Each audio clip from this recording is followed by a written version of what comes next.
Sa number 1,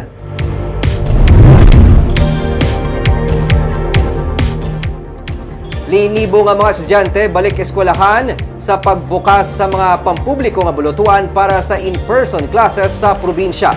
DepEd magapadayon sa pagbaton sa mga late enrollees. Yari ang report. Bisan nag-ulan madamo sa mga kabataan, kadaman diri naka-uniforme ang tigayon nga naka-attend sa pagbalik sang una nga adlaw sang in-person classes sa mga pampubliko nga eskwelahan. Ang grade 4 student nga si Jaiser Balandra excited na kung tani mag-eskwela pero wala pa siya ka-enroll. Amo nga naghingagaw siya pa-enroll upod ang iya lola sa Andres Bonifacio Elementary School 2. Ay, papa, yan siya nagaling mo. Ano mo ni sa? Apo, Apo na. kaya nagari ko stroke na daan. Isubong lang sa pa-enroll. Oo, okay naman to kayo mapasa naman lang kami Ano siya nga grade? grade 4. Dali mga siya nagaling na libre. Tapos ni sulod yung klase. Oo.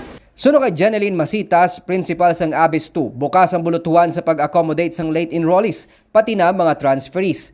Karon nga nagsugod naman ang in-person classes, ginahaylo niya ang mga ginikanan nga pabalunan sang pamahaw ukon panyaga ang mga kabataan na gud mapaiway ang ila pagwa sa sulod sang eskwelahan. Wala gid kami galing nag-a-advise nga magwa sila recess time, magwa sa eskwelahan. For what reasons?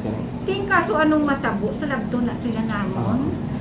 And wala ta kabalo kung anong ginabakal nila sa sagwa sang eskwelahan. Limitado lang sa 20 ka mga estudyante ang mga classroom per schedule ang in-person kag modular classes sa mga estudyante. Ang mga primarya, ang ila yung makita mo gid ang pullback sa ila. Siguro daw hindi pa na sila ready mag-let go pa sang mga ginikanan nila. May mga parent pag gani subo nga nagatindog para sa sagwa sang classroom sang ilang ang ilang mga nanay kay gusto pa sang mga bata. Pero hindi nasa base sinilang mana nga si Mana. Pag naka-adjust na sila, okay na sila. Samtang sa division sang Negros Occidental as of August 21, 295,797 ang tigayon na nga nakapa-enroll humalin sa public elementary, junior kag senior high school, integrated school kag private schools. Sa mga pampubliko nga bulutuan, padayon pa tubtob subong nga adlaw ang enrollment. Pero damlag pa, ginsiling man sang DepEd spokesperson Ian Arnold Arnaiz nga bisan subong ang deadline kung may late nga magpa-enroll, inisagihapon ang ila batunon. Nico Delfin para sa DGCast Negros.